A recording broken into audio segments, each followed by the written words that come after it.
আমরা তাদেরকে বলি নতুন করে সুড়সুড়ি দিও না। আমাদেরকে পরীক্ষা করার কিছুই নেই। আমাদের জীবনের চাইতে আমাদের মা বোনদের ইজ্জতের দাম আমাদের কাছে অনেক বেশি। সুতরাং বেয়াদবি করলে আগুনের ফুল কি দেখতে পাবা।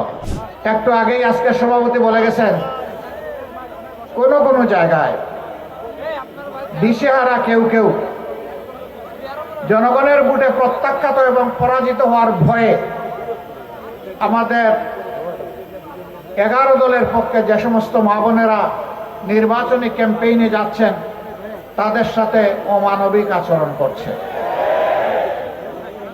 অভদ্র আচরণ করছে। আমরা তাদেরকে বলি নতুন করে সুড়সুড়ি দিও না। আমাদেরকে পরীক্ষা করার কিছুই নেই।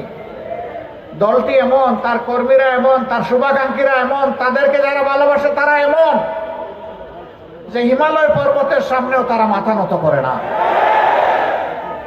তারা শুধু মাথা নত করে আল্লাহ সুবহানাহু ওয়া তাআলার দরবারে।